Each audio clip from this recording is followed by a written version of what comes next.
La igualdad salarial es el concepto según el cual los individuos que realizan trabajos similares o trabajos con la misma productividad, con igual preparación, los mismos horarios, la misma labor e igual categoría y por lo mismo idénticas responsabilidades deben recibir la misma remuneración sin importar el sexo, raza, orientación sexual, nacionalidad, religión o cualquier otra distinción. En este caso nos concentraremos en la igualdad salarial específicamente por razones de género, es decir, entre hombres y mujeres en Colombia. Un ejemplo de desigualdad salarial podría ser en el que una empresa sitúa a un hombre y una mujer a desarrollar una actividad específica en iguales condiciones y sin embargo la remuneración del hombre es superior a la de la mujer.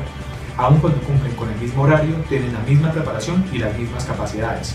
Para evidenciar la desigualdad salarial en Colombia, según el DANE, en promedio las mujeres ganan un 20,2% menos que los hombres, aún desempeñando funciones iguales o similares.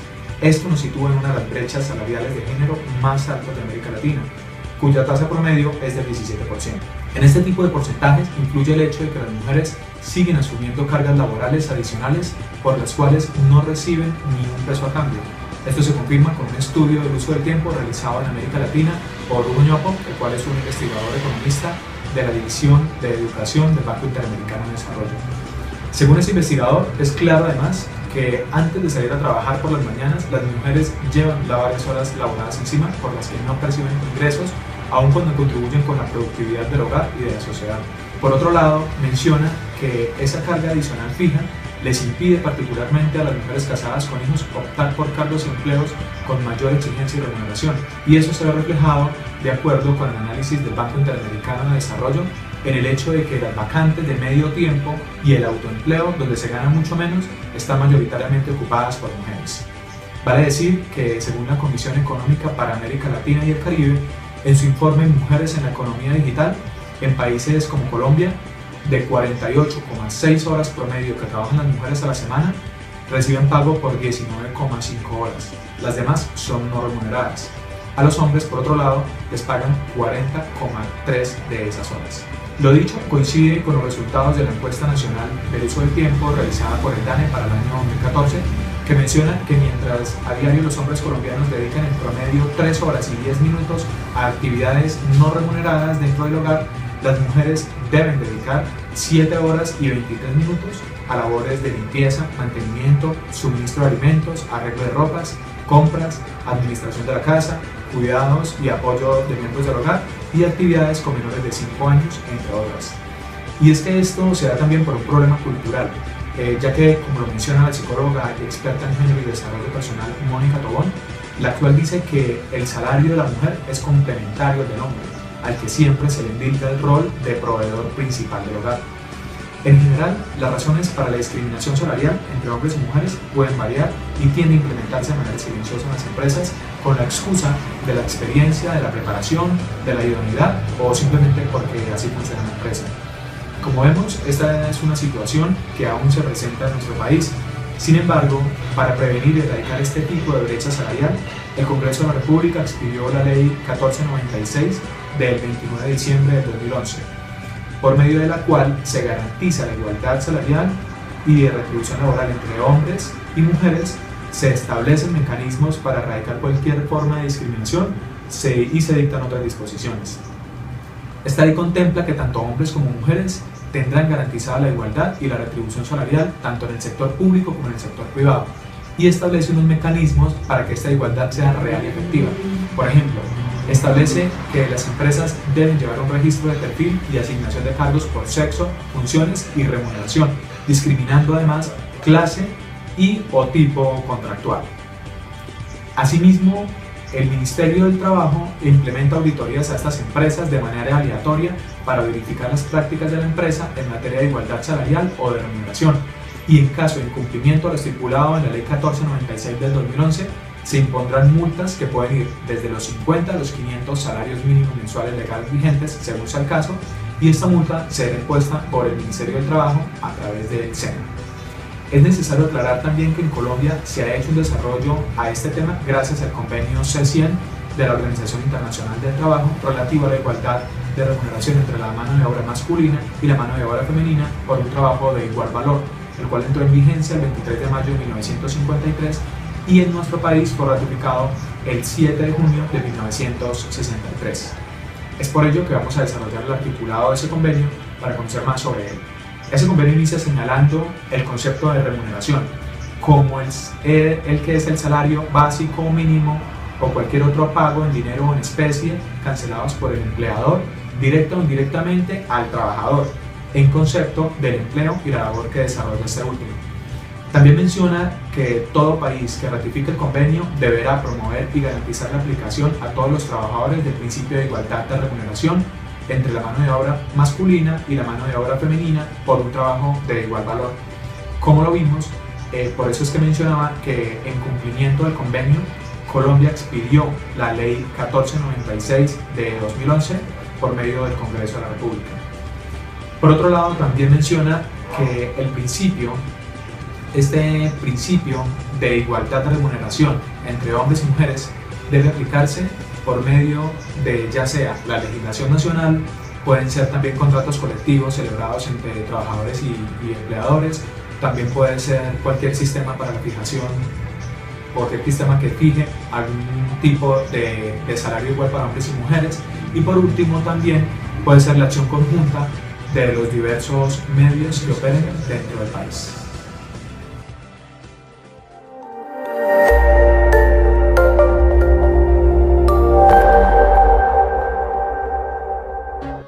A continuación hablaremos de las medidas que se deben tener en cuenta para promover la evaluación objetiva del trabajo. Dicha evaluación está contemplada en el artículo 3 del convenio en estudio y debe ser desarrollada por una autoridad competente.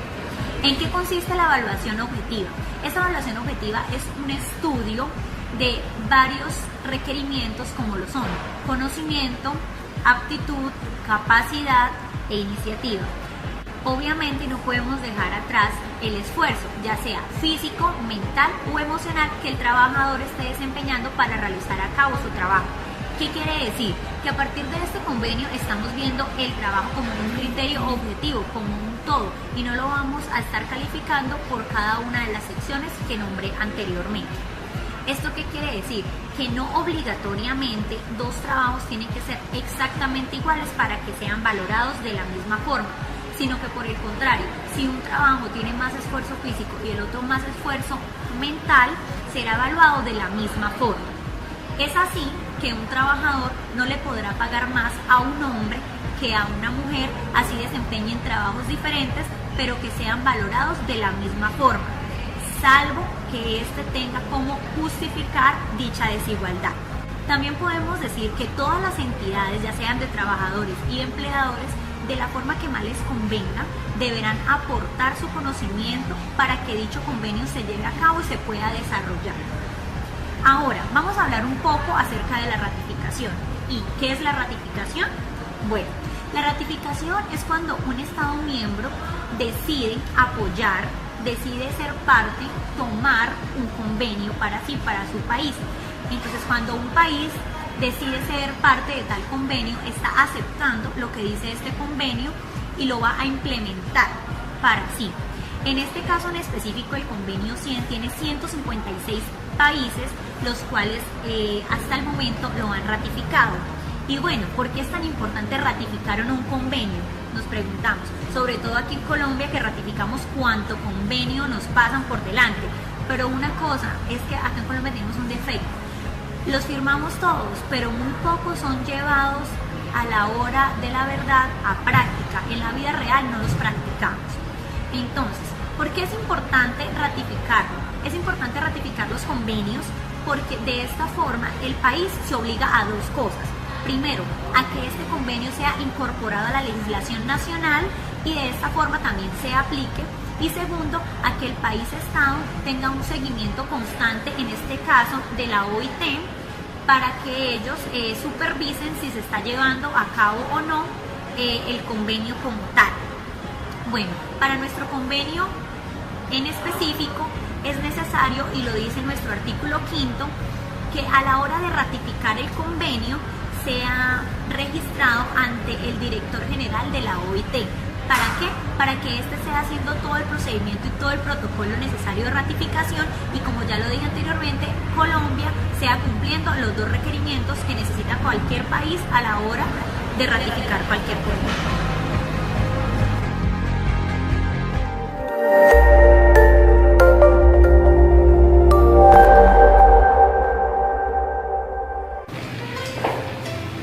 Bueno, a la hora de estudiarse un convenio internacional ratificado en nuestro país, es importante y bueno conocer cómo se ratifica, cómo se implementa un convenio, cómo se integra a nuestro ordenamiento jurídico.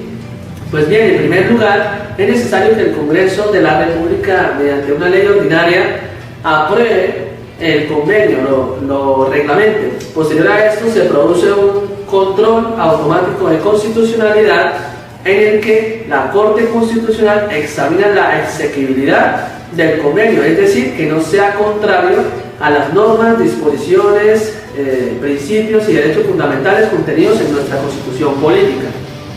Además de esto, como ya sabemos, cada país que ratifique este convenio 100 de 1951 debe comunicar dicha ratificación al director general para su registro. Pues, de esta manera, en el artículo 6 de este convenio se establece que únicamente este convenio obliga a aquellos Estados miembros cuyas ratificaciones hayan sido registradas por el director general de la Oficina Internacional del Trabajo. En segundo lugar, en este artículo 6 de este convenio se establece en cuanto a la entrada en vigor del mismo, que sería a los 12 meses después de la fecha en que la ratificación de dos Estados miembros se registrara por el director general de la Oficina Internacional del Trabajo. Y finalmente, en este artículo 6 se establece que la entrada en vigor de este convenio para cada miembro será después de 12 meses a la fecha en que se registre su ratificación. Ahora, el artículo 7 de este convenio nos habla acerca de ciertas obligaciones que deben tener en cuenta los estados al momento de comunicar sus declaraciones al director general de la Oficina Internacional del Trabajo. Y en primer lugar, entonces, establece que deberán indicar a los territorios respecto de los cuales el Estado miembro interesado se obliga a que las disposiciones de este convenio sean aplicadas sin modificaciones. B. Los territorios respecto de los cuales el Estado miembro interesado se obliga a que las disposiciones del convenio sean aplicadas pero con modificaciones. Y en este sentido se deberá señalar cuáles son dichas modificaciones, sus detalles. C. Los territorios respecto a los cuales sea inaplicable este convenio y los motivos por los cuales sea inaplicable. Y D. Los territorios respecto a los cuales el Estado se reserve su decisión en espera de un estudio detenido sobre su situación. Este artículo 7 también establece que las obligaciones a que se refieren los apartados A y B que acabo de mencionar se considerarán parte integrante de la ratificación y producirán sus mismos efectos. Por otro lado, se establece que todo miembro podrá renunciar total o parcialmente por medio de una nueva declaración a cualquier reserva formulada o indicada en la primera declaración en virtud de los apartados B, C y D ya mencionados.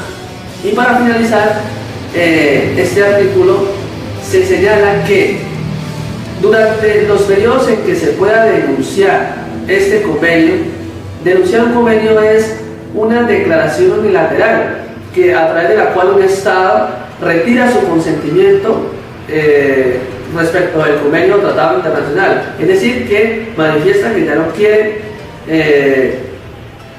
implementar en su legislación el convenio, ¿sí? Que se retira, que se aparta del convenio.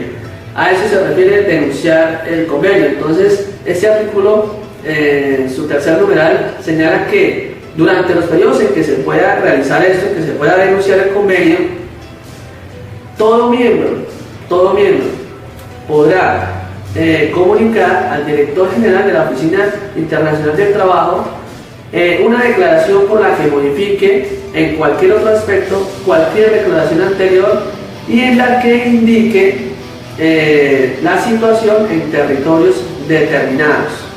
Ahora, el artículo 8 de este convenio señala que las declaraciones comunicadas al director general deberán indicar si las disposiciones de este convenio serán aplicadas al territorio interesado con o sin modificaciones, y que en caso de que sea con modificaciones se deberán señalar cuáles son esas modificaciones, sus detalles y sus motivos. Y en segundo lugar establece este artículo 8 que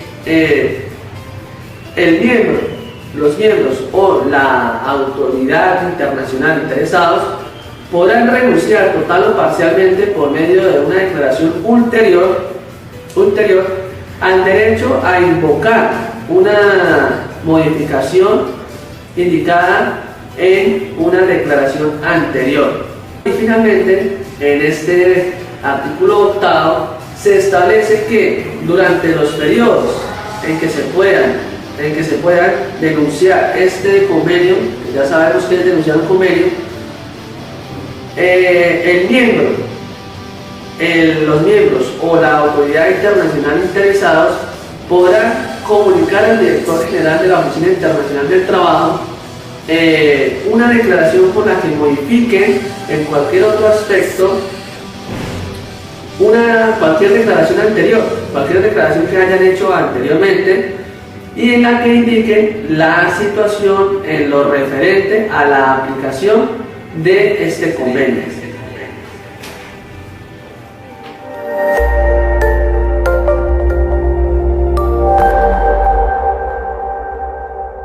Esencialmente, los convenios emitidos por la Organización Internacional del Trabajo relacionados con el derecho fundamental a la remuneración son el convenio 95, que protege el salario mínimo legal, el convenio 100, que es nuestro tema central, que habla sobre la igualdad de remuneración, y el convenio 131, que habla sobre la fijación de salarios mínimos que deben adoptar todos los estados en sus legislaciones nacionales.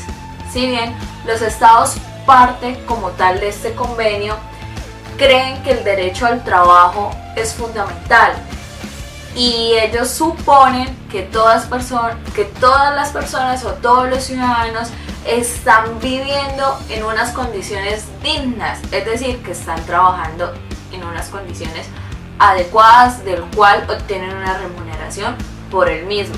Claramente, esta remuneración se recibe en dinero, más no en especie.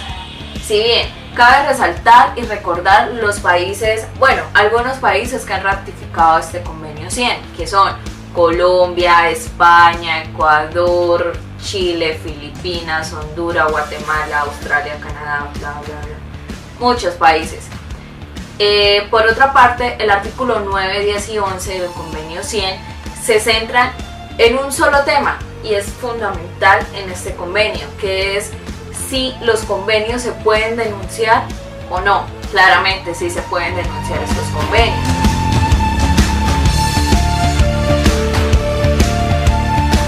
Entonces, para iniciar o antes de ello, para poder denunciar este tipo de convenios, se deben tener en cuenta unos requisitos, como lo son el modo de denunciar el convenio.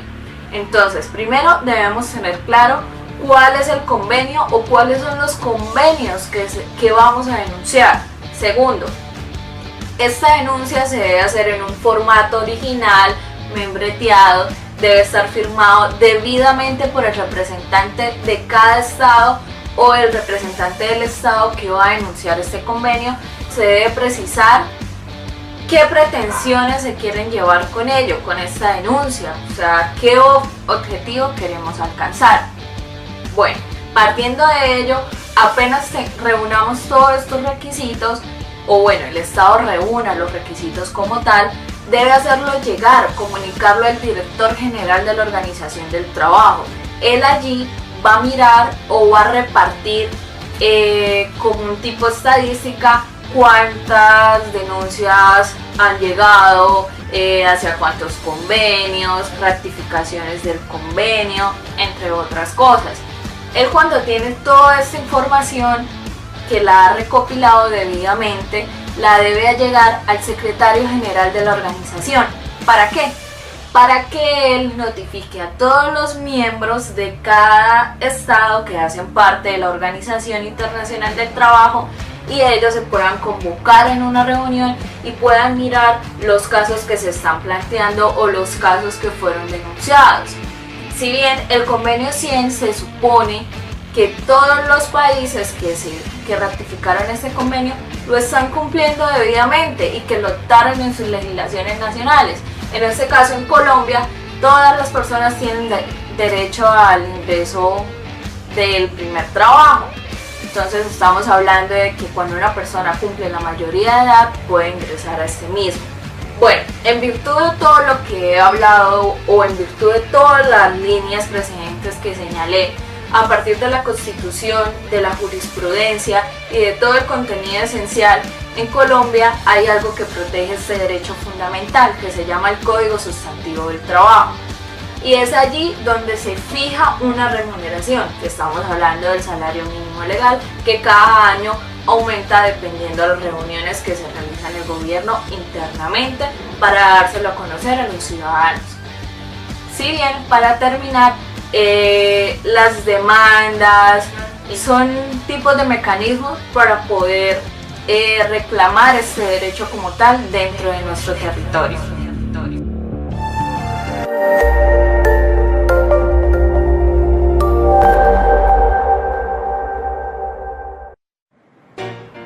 Y finalmente vamos a hablar acerca de la revisión que debe realizar la Organización Internacional del Trabajo a cada uno de los convenios que se ratifican, en este caso en concreto al convenio número 100. En el convenio número 100 podemos encontrar esta revisión en sus artículos 12, 13 y 14, es decir, en sus artículos finales. Bueno, ¿y quién está a cargo de esta revisión? Esta revisión está a cargo de la Oficina Internacional del Trabajo. ¿Y qué es la Oficina Internacional del Trabajo? Es la Secretaría Permanente de la Organización Internacional del Trabajo, es decir, es la encargada del cronograma de las actividades que se deben llevar a cabo en la Organización Internacional del Trabajo. Ya teniendo una idea de qué es la Oficina Internacional del Trabajo, vamos a proseguir explicando en qué consiste esta revisión. En este caso específico, el Consejo de Administración de esta oficina, es decir, de la Oficina Internacional del Trabajo, presentará a la conferencia una memoria sobre la aplicación del convenio y considerará si es conveniente o no incluirla en la orden del día de la conferencia y si es necesaria su revisión total o parcial. Bueno, debemos tener en cuenta los resultados que se den de cada una de las diferentes conferencias que se realicen en la OIT. Y dependiendo de los resultados que emitan las memorias y las diferentes revisiones que se realizan, vamos a encontrar que pueden existir convenios revisores. Estos convenios revisores se encargan de perfeccionar y de arreglar los convenios inicialmente ratificados. Cuando existe un convenio revisor que ha sido ratificado por alguno de los países del convenio inicial, estos países deben denunciar lo que estuvo mal del convenio inicial.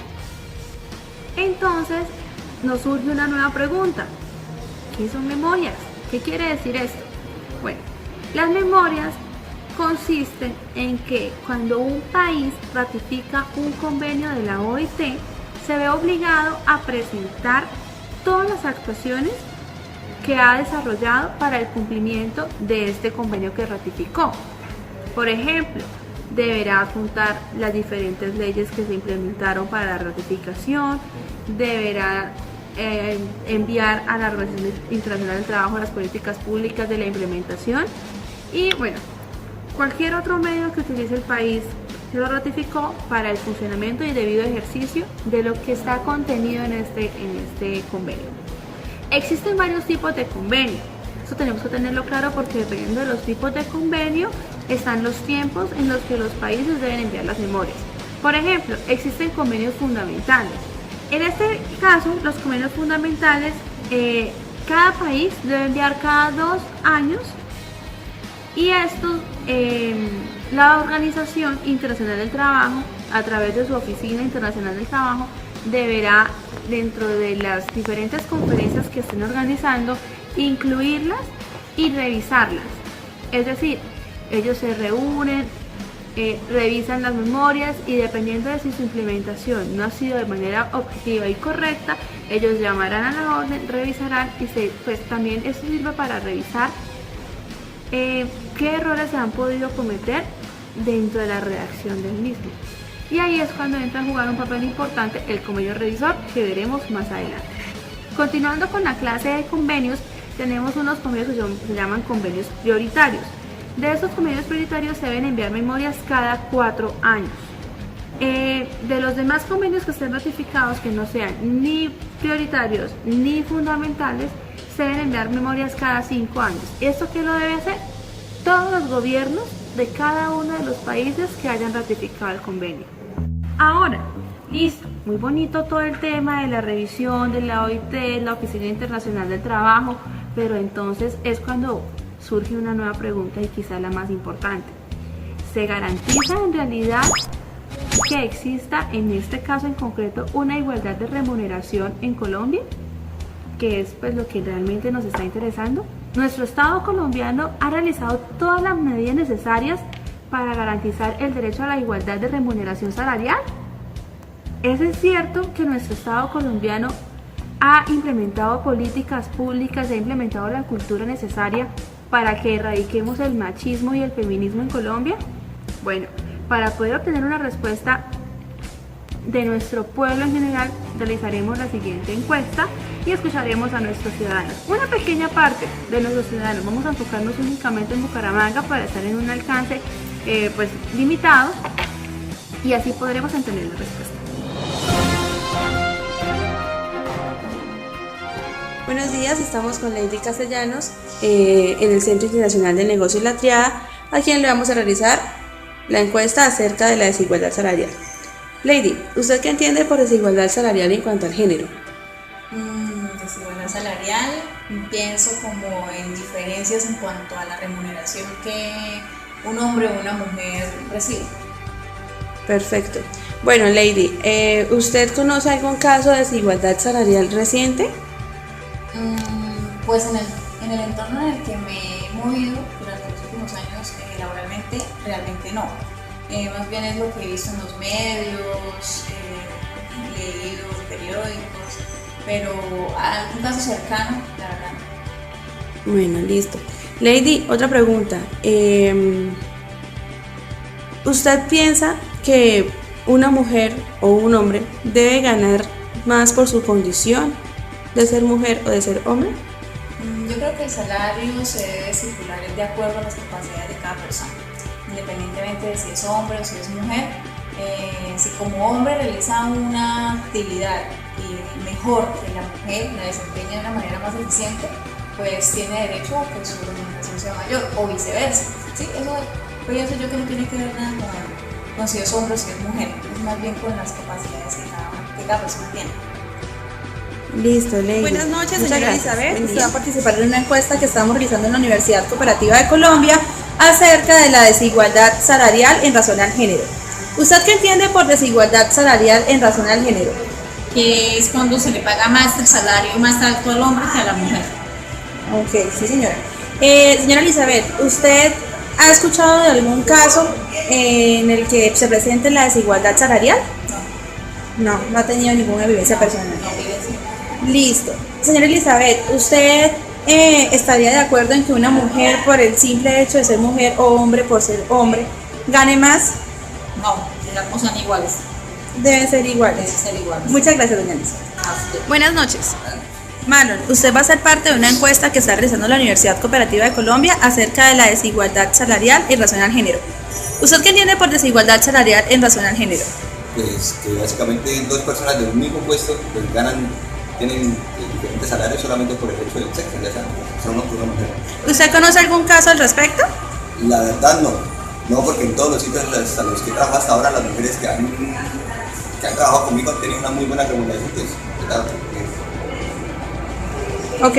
Marlon, otra pregunta. ¿Usted creería que un hombre por el hecho de ser hombre debería ganar más o viceversa, una mujer por el simple hecho de ser mujer? Pues no, pues yo diría que no, pero entonces digamos en caso de trabajos de fuerza, digamos, una mujer y un hombre hagan el mismo trabajo, de por sí si un hombre va a hacer más trabajo, porque tiene que ser más fuerza, pues no me parecería justo que él ganara lo mismo que una mujer si lo está haciendo menos. Ah, ok, En ese sentido, pero como hay muchísimas otras cosas, digamos, en que por si las mujeres son más hábiles que nosotros los hombres, pues tampoco me parecería justo que siendo ellas más hábiles o más audaces en ciertos campos, pues también gane más que uno. Gracias, Marlon, mi amor.